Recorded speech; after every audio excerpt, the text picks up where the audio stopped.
আসসালামু আলাইকুম। Chemist hub অ্যানিও চ্যানেলে সবাইকে স্বাগতম।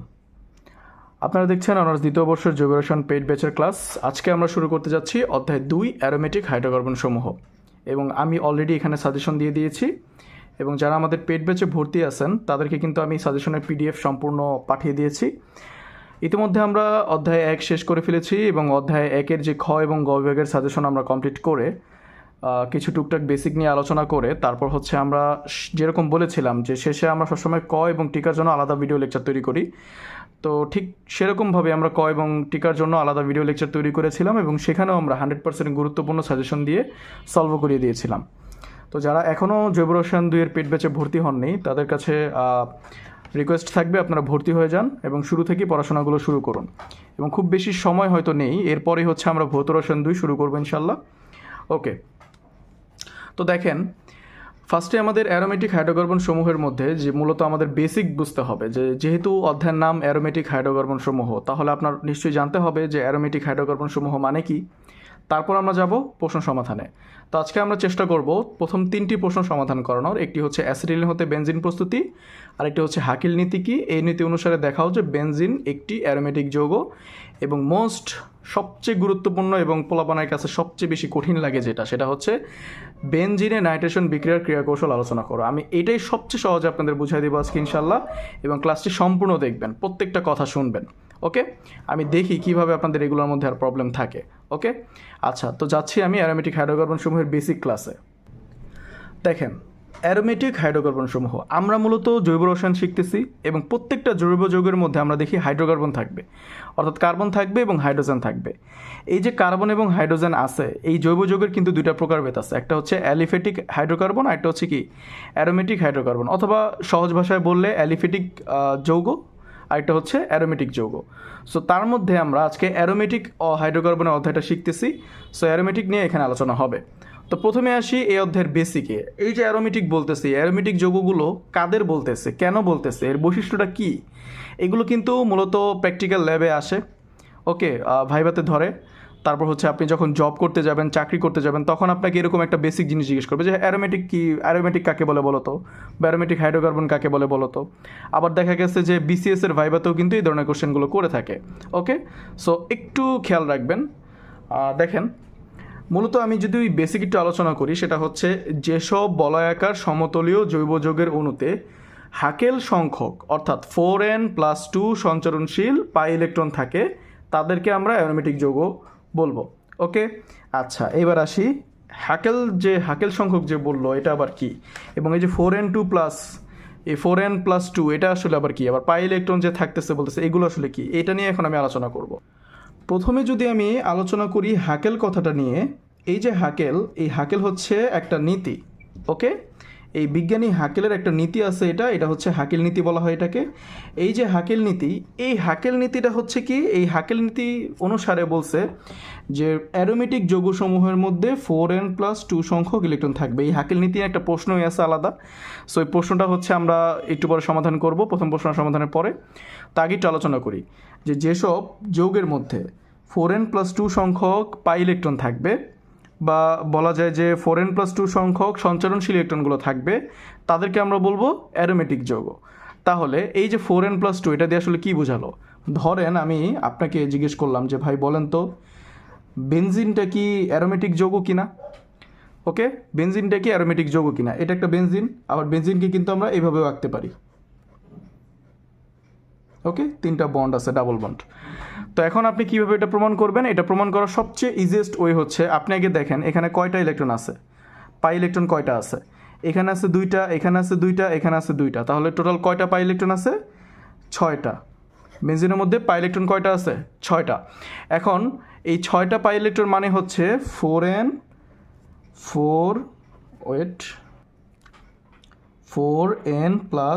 = 6। এই 6 মানে হচ্ছে কি 4n+2 = 6। এখন আমরা এটাকে যদি সমাধান করি তাহলে কি হয় দেখেন, এই যে 4nটাকে রেখে আমরা 2টাকে যদি এই পাশে পাঠিয়ে দিই তাহলে 6 - 2, বা 4nটাকে রেখে যদি আমরা লিখি 6 - 2 মানে হচ্ছে 4, এবং nকে রেখে যদি 4কে এই পাশে পাঠাই তাহলে ভাগ হয়ে যাবে, অর্থাৎ n এর মান আসবে 1। এই যে 1 আসলো n এর মান, যদি এন এর মান 1 মানে 0 1 2 3 4 ডট ডট ডট এরকম যদি পূর্ণ সংখ্যা আসে তাহলে বুঝতে হবে যৌগটি হচ্ছে অ্যারোমেটিক। যৌগটি হবে অ্যারোমেটিক। যদি ভগ্নাংশ আসে, ধরেন হাফ আসলো, 3/4 আসলো, দশমিক আসলো, এই যে ধরনের মানগুলো যদি আসে তাহলে এটা অ্যারোমেটিক নয়। অর্থাৎ যদি পূর্ণ সংখ্যা আসে, এই সূত্রের সাহায্যে আমরা দেখলাম যে যদি এন এর মান পূর্ণ সংখ্যা আসে তাহলে যৌগটা অ্যারোমেটিক। আর যদি যৌগটা যদি পূর্ণ সংখ্যা না আসে, মানে ভগ্নাংশ আসে ধরেন, তাহলে বলবো যৌগটি অ্যারোমেটিক নয়। ঠিক আছে, ভগ্নাংশ আসলে কি অ্যারোমেটিক না, যদি পূর্ণ সংখ্যা আসে অ্যারোমেটিক। তাহলে এবার আমরা আমাদের মূল যে কনসেপ্টটা এখানে চলে যাই। দেখেন আমি দুইটা এক্সাম্পল দিছি, একটা হচ্ছে বেনজিনের আর একটা হচ্ছে ন্যাপথালিনের। বেনজিন কি বলতেছে, বেনজিনের এন এর মান তো 1 আসছে, তাহলে আমরা বলতে পারি বেনজিন একটি অ্যারোমেটিক যৌগ। আর এই যে ন্যাপথালিন দেখতেছেন, এই ন্যাপথালিনের কিন্তু এন এর মান 2 আসছে, তাহলে যেহেতু 2 একটা পূর্ণ সংখ্যা তাহলে আমরা বলতে পারি ন্যাপথালিনও একটি অ্যারোমেটিক যৌগ। এখন যদি আপনাকে আমি আরও যৌগ দিই, অ্যারোমেটিক যৌগগুলো দিই, যদি ফেনল দিই, ওকে, ফেনল দিই, অ্যাসিটিলিন দিই, যে কোনো মানে হচ্ছে আপনাকে অ্যারোমেটিক যৌগ, আমি একটা যে কোনো যৌগ দিলাম আপনাকে যদি বলি এটাকে আপনি প্রমাণ করেন এটাকে অ্যারোমেটিক কিনা, তাহলে আপনি কীভাবে করবেন, এই যে 4n+2 সমান পাই ইলেকট্রন সংখ্যা বের করবেন। এই যে ন্যাপথালিনের মধ্যে পাই ইলেকট্রন কয়টা আছে দেখেন, আগে ডাবল বন্ড কয়টা আছে, 1 2 3 4 5, যেহেতু ডাবল বন্ড 5টা আছে তাহলে পাই ইলেকট্রন আছে 10টা, 2 দিয়ে গুণ করবেন। ওকে, যে কয়টা ডাবল বন্ড থাকবে তাকে 2 দিয়ে গুণ করলেই পাই ইলেকট্রন সংখ্যা বের হয়ে যাবে। তারপর আপনি যে হাকেল নীতি অনুসারে 4n+2 সমান যদি ওই পাই ইলেকট্রন সংখ্যাটা লিখে দেন, তারপর আপনি সমীকরণ সমাধান করলে এন এর মান যদি পূর্ণ সংখ্যা আসে তাহলে হচ্ছে সেটা অ্যারোমেটিক যৌগ। আশা করি সকলে বুঝতে পেরেছেন। তো এই ছিল এই অধ্যায়ের মূলত বেসিক। এবার এই অ্যারোমেটিক হাইড্রোকার্বন অধ্যায় থেকে যেই ধরনের কোশ্চেনগুলো আপনাদের আসে এবং সবচেয়ে বেশি পসিবিলিটি আছে আসার, এবং যেই প্রশ্নগুলো না শিখে আপনি তৃতীয় বর্ষে উঠবেন না বা উঠা উচিত না, সেই প্রশ্নগুলি এখন আমরা সমাধান করব।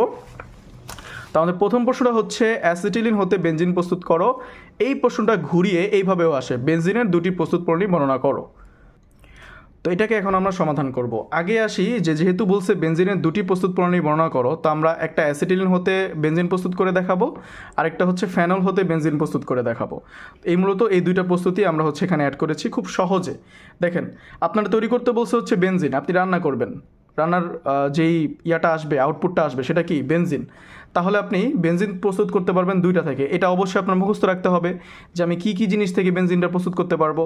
একটা হচ্ছে ফেনল থেকে, আরেকটা হচ্ছে অ্যাসিটিলিন হতে। এবং এই অ্যাসিটিলিন নিয়ে একটা কোশ্চেন আসে আপনাদের এইভাবে আসতে পারে যে ফেনল হতে বেনজিন প্রস্তুত করে দেখাও। ওকে, তো দেখেন ফেনল হতে কীভাবে বেনজিনটা প্রস্তুত করবেন। ফেনলকে আপনি যদি জিঙ্ক বা দস্তা চূর্ণের সাথে উত্তপ্ত করেন, অর্থাৎ আপনি ফেনল নিলেন, এটা হচ্ছে ফেনলের সংকেত, এবং সাথে যদি আপনি জিঙ্ক নেন, তারপর যদি আপনি তাপ দেন, তাহলেই বেনজিন কিন্তু উৎপন্ন হয়ে যাবে। খুব সিম্পল। ওকে, আচ্ছা, এবার আসি অ্যাসিটিলিন হতে। অ্যাসিটিলিনকে যদি আপনি, এই যেটা হচ্ছে অ্যাসিটিলিনের সংকেত, এই অ্যাসিটিলিনকে যদি আপনি তাপমাত্রা দেন, ওকে, এই তাপমাত্রা যে কোনো তাপমাত্রা বলতে এটা যখন আপনি কারখানাতে তৈরি করবেন তখন একটা নির্দিষ্ট মাপ আছে, বাট এটা হচ্ছে আপনাদের বইয়ে উল্লেখ করা নেই, সেজন্য আমি বললাম অ্যাসিটিলিনকে যদি তাপমাত্রার মধ্যে দেন এবং লাল উত্তপ্ত আয়রন টিউবের মধ্যে চালনা করেন তাহলে বেনজিন উৎপন্ন হবে। এটাও খুব সহজ এবং সিম্পলিভাবে বোঝানোর চেষ্টা করেছি। দেখেন, অ্যাসিটিলিনকে লাল উত্তপ্ত আয়রন টিউবের মধ্যে দিয়ে তাপ দিলেন, তখন কি হলো, বেনজিন উৎপন্ন হয়ে গেল। খুবই সহজ। এই ছিল আমাদের এই প্রথম প্রশ্নের উত্তর। চলে যাচ্ছি সেকেন্ড কোশ্চেনে। সেকেন্ড কোশ্চেনটি হচ্ছে, একটু আগে আমরা যখন বেসিক আলোচনা করেছিলাম তখনও কিন্তু এটা নিয়ে আলোচনা হয়েছিল যে হাকেল নীতি কি, এই নীতি অনুসারে দেখাও যে বেনজিন একটি অ্যারোমেটিক যৌগ। ওকে, এটা নিয়ে অলরেডি আমরা আলোচনা করে ফেলেছি, তারপর এখানে আমি একটু বিস্তারিত লেখার চেষ্টা করেছি। দেখেন, প্রথমে আমরা হাকেল তত্ত্বটা ভালোভাবে বিস্তারিত লেখার চেষ্টা করেছি। সেটা হচ্ছে, সকল অ্যারোমেটিক যৌগের অণুতে একটি সমতলীয় চাক্রিক কাঠামো থাকে যার ওপরে ও নিচে সঞ্চারণশীল পায়ানবিক অরবিটাল থাকে। অর্থাৎ সকল অ্যারোমেটিক যৌগের অণুতে একটি সমতলীয় চাক্রিক কাঠামো থাকে। যেমন আমরা বেনজিনকে বলতে পারি একটা চাক্রিক কাঠামো, মানে দেখতে চাক্রিক চক্রাকার। তারপর ন্যাপথালিনকে বলতে পারি আমরা একটা চাক্রিক কাঠামো, ফেনলকে আমরা চাক্রিক কাঠামো বলতে পারি।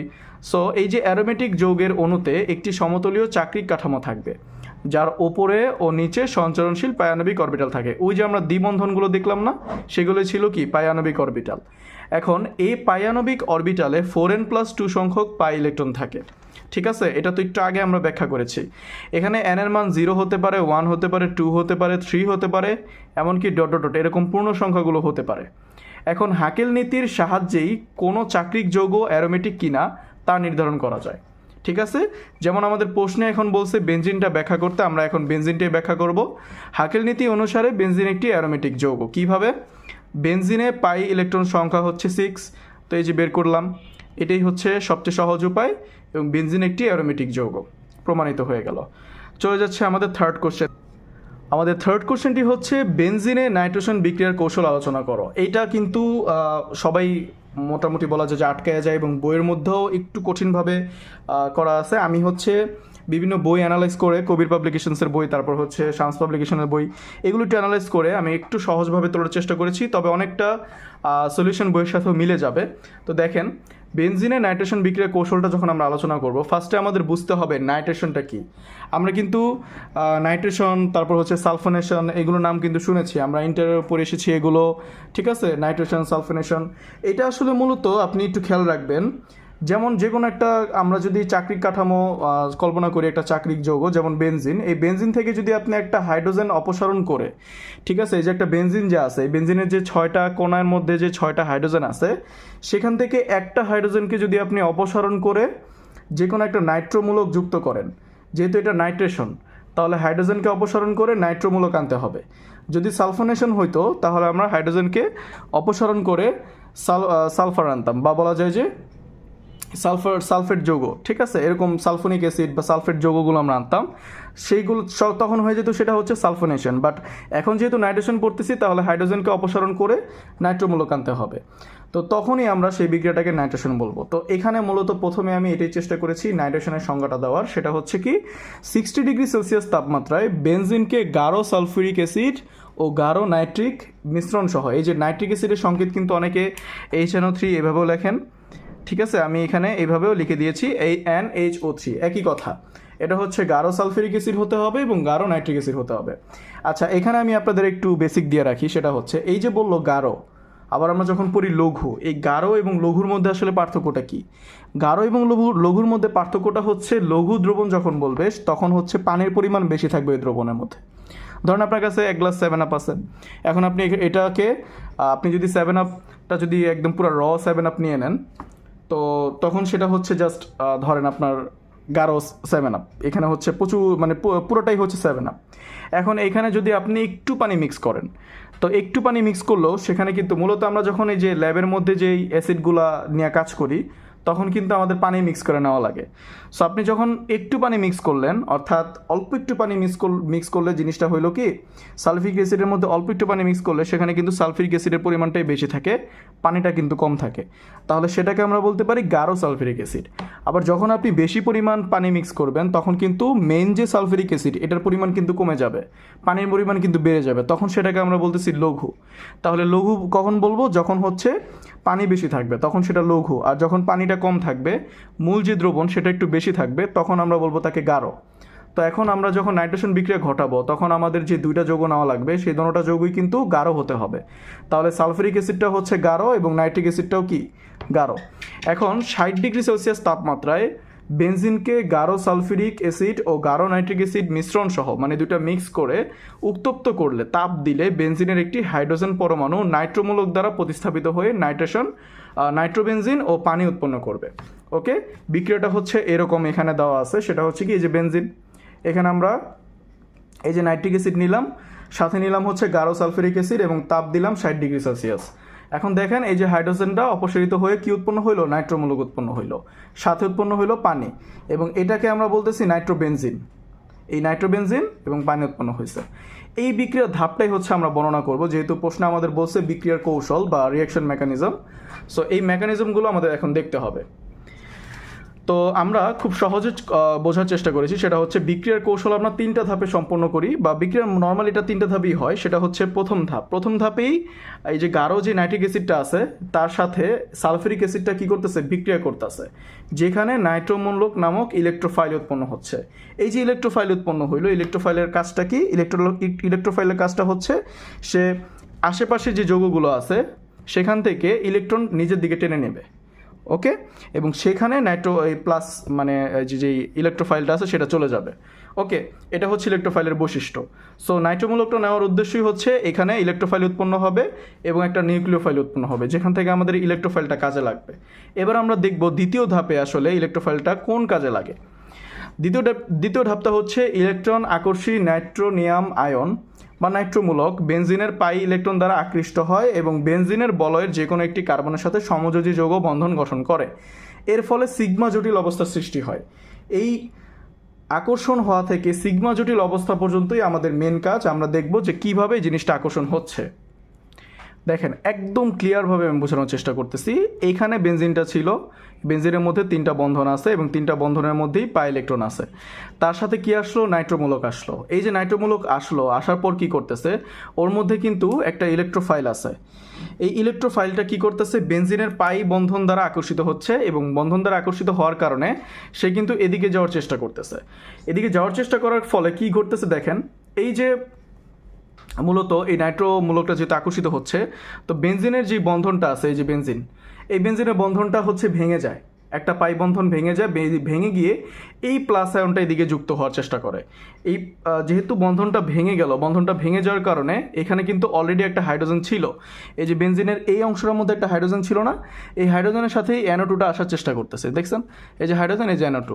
যেহেতু আমাদের হচ্ছে মূল বিক্রিয়াটা হচ্ছে এখানে ঘটবে হচ্ছে ইলেকট্রোফাইল নিয়ে, তাই NO2টা যুক্ত হইলো হাইড্রোজেনের সাথে এবং এখানে প্লাস আয়নটা যুক্ত হয়ে গেল। যেহেতু এই পাই বন্ধনটা ভাগছে, তাহলে এই কার্বনের মধ্যে মূলত এই যে প্লাসটা আছে, এই প্লাস আয়নটা যুক্ত হইল। এখন কি করবে, যেহেতু পাই ইলেকট্রনগুলো সঞ্চারণশীল এবং এই যে ইলেকট্রোফাইল, এটাও কিন্তু এখানে যে পাই ইলেকট্রনটা আছে সেটাকে আকর্ষণ করার চেষ্টা করবে, সেটার দ্বারা আকর্ষিত হচ্ছে।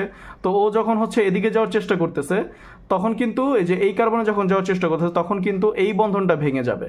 ওকে, আমি আরেকবার ঠান্ডা মাথায় বুঝিয়ে আপনাদের একটু খেয়াল করেন। এটা ছিল বেনজিন, এটা হচ্ছে প্লাস বা ইলেকট্রোফাইল। ও এদের দ্বারা আকর্ষণ হচ্ছে, এদের দ্বারা আকর্ষণ হওয়ার কারণে এই বন্ধনটা ভেঙে গিয়ে এই প্লাস আয়নটা এদিকে চলে গেছে। তো এই বন্ধনটা যদি ভেঙে যায়, তাহলে বন্ধন থাকবে আর কয়টা? 2টা। এই যে দুইটা বন্ধন আছে এবং এখানে এই বন্ধনটা এখন আর নাই এবং এখানে যুক্ত হয়েছে প্লাস। এবং সাথে সাথে আরেকটা জিনিস যুক্ত হয়েছে, সেটা হচ্ছে এই যে নাইট্রোমূলক, এই হাইড্রোজেনের উপরে যে হাইড্রোজেনটা ছিল তার সাথে যুক্ত হয়েছে। এবার এই ইলেকট্রোফাইলটা এই পাই বন্ধন দ্বারা আকর্ষিত হচ্ছে।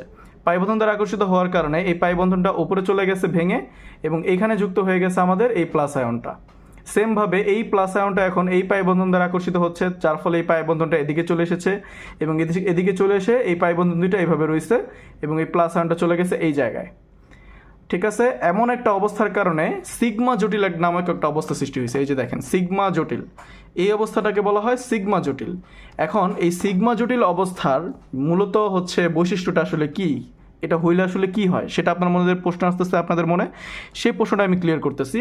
এই সিগমা জটিলটা হওয়ার কারণে আসলে এইখানে প্রোটন অপসারণ করার ক্ষমতা প্রচুর বেড়ে যায়। অর্থাৎ এই যে আমাদের যে যৌগটা আছে বা কাঠামোটা আছে, এই কাঠামোর মধ্যে থেকে খুব দ্রুত হচ্ছে প্রোটনটা অপসারিত করে। মূলত এই নাইট্রোমূলকটা যখন আসতেছে, মানে এই ইলেকট্রোফাইলটা যখন আসতেছে এখানে, তখন কিন্তু খুব ধীরে ধীরে জিনিসটা ঘটতেছে, খুবই স্লো। কিন্তু যখন এই অবস্থায় এসে গেল, তখন খুব দ্রুত সিগমা জটিল অবস্থায় থাকা কোনো যৌগ খুব দ্রুত প্রোটন অপসারণ করার চেষ্টা করে।